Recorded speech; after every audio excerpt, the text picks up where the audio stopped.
Hello everyone, my name's John Halpin and I want to welcome you to How to Save the Planet.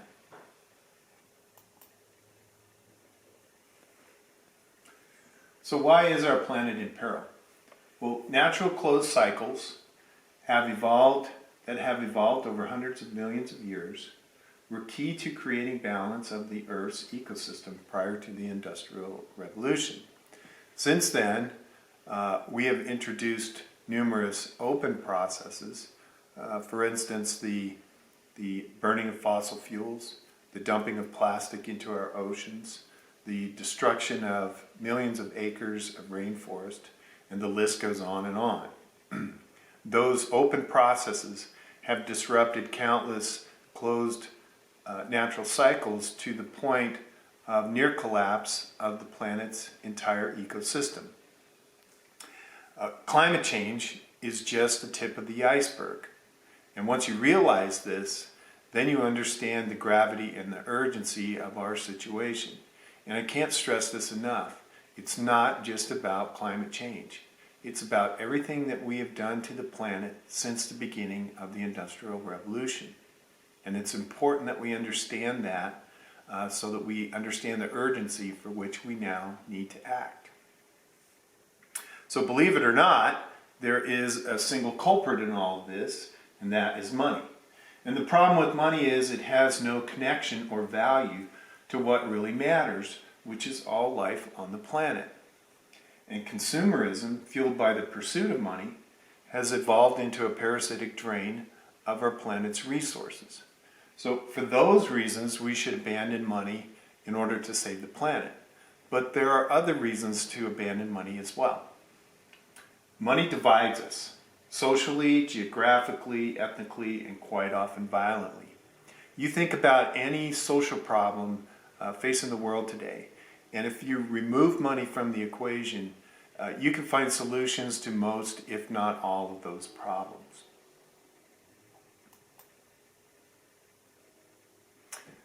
So how do we save the planet? Well, it's quite simple. We must unite humanity behind a common goal of planet and all life on it first. But in order to do that successfully, we have to eliminate the established culture of human want and greed. So how do we do that? Well, what if money were no object? Well, you start by meeting everyone's basic needs. And those are clean air, clean water, uncontaminated food, housing, and utilities. You know, those are the basics we need just to survive. If you add to that education, healthcare, communication, and transportation, you can begin to put together a cooperative that operates without money that can support this planet first goal. So what do we gain from that? Well, without money, we get freedom from worries. You no longer have to worry about where is the money going to come from and where did it go to. Without all of those distractions, think of all the time that you spend thinking and worrying and working on money, making it and spending it. If those are all gone, that opens the door for freedom of purpose. And without all those distractions, life takes on new purpose. And at this point in time, I can't think of a better purpose than saving the planet.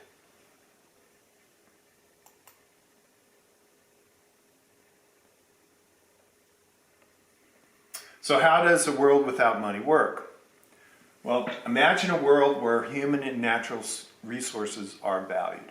And what I mean by human resources are skills, knowledge, abilities, and time.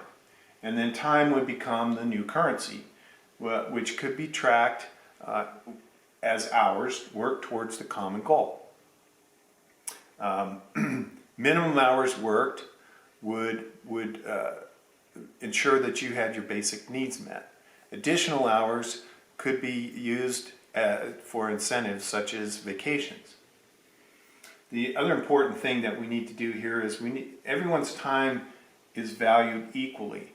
No more salaries. It doesn't matter where you are in the system, your time is equal to everyone else's time.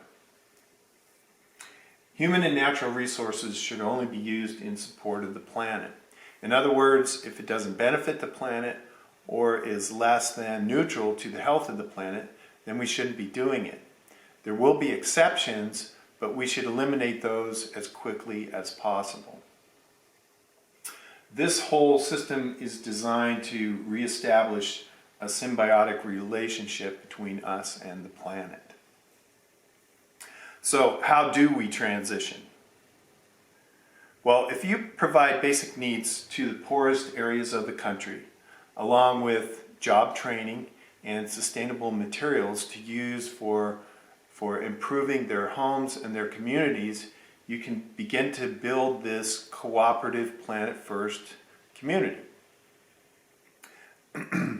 As the idea picks up momentum, you can establish a minimum income level, and so that people who live at or below that level can be offered entry into the Planet First program. Periodically raising that level will allow more people to join, which will eventually result in a self-sustaining program that does not need money to operate. At some point, you would have to invite our neighbors, Canada, Mexico, Central and South America. You need those people for all of the resources, and you need 2 hemispheres of growing season to meet your food production. And that would also make you independent from the rest of the world.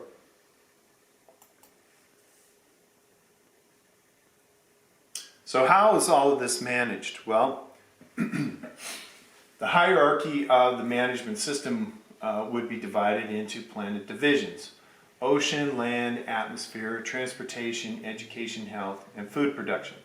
Now, I'm sure there's probably more than that need to be added, but this was just a point to start from. So each division is run by a group of 3, 5, or 7 elected officials, and everyone is a member of at least one division, depending on their skill set. So all of the group leaders get together on a regular basis to discuss the priorities and progress of the entire planet.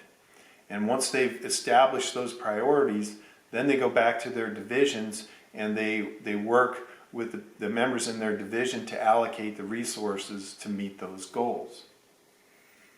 So you need to hold elections at regular intervals in order to keep new ideas and new people rotating through the management system. So the election process would be fairly simple. Initially, you would accept applications from any members of a particular division who feel they are qualified for the management positions. Then the division leaders get together and they narrow the applicant field. And then at that point, they can televise and record job interviews so that all of the members have a chance to view those over a period of time to make an informed choice, and then you would just hold the elections.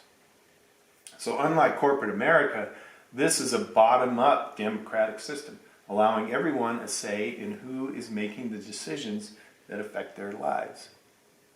And the good news in all of this is the party's over. There's no more party politics, there's no more popularity contests, and most importantly, there's no more money to affect the outcome of the elections.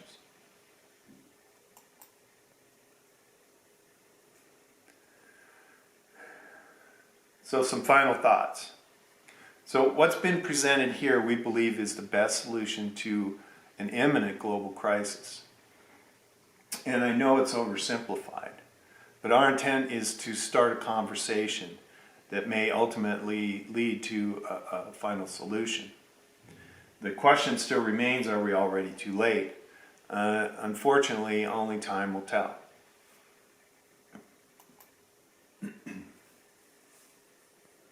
Our survival is reliant upon the natural processes that have developed over eons, by evolution, or by the hand of God, or by whatever belief you hold as true. We must act now to restore and preserve the natural processes that have suffered from human ignorance, want, and greed. It's not just about our children's future or their children's future. It's about the future generations of every living thing on the planet. So tell us what you think. We're on Facebook at Let's Make Money Obsolete and Save the Planet. You can give us a like, a thumbs up, or you can use the thumbs down emoji. You know, those two would be just a vote to let us know, you know, if you think this is a viable thing. Really what we're looking for, though, is your input. So get in there and tell us what you think, even if you think we're crazy, because you know we're trying to start a conversation, and without people's input, you know, it's a one-sided conversation. So please come check us out. So there are some documentaries that I've watched in the past year or so. Plastic Ocean, I cried when I watched it. Everybody should see that. The 11th Hour and Chasing Coral, those are more about climate change than anything, but they're important to see. There's a couple of TED Talks on thorium. Thorium would be a good solution to help us with our energy needs, so look at that. And The Great Hack, I think everybody needs to see that before they vote in the 2020 election. That one's new and it's on Netflix. So special thanks to my son Andrew for all of his ideas and support, and I thank you for joining me today, and we're looking forward to hear from you.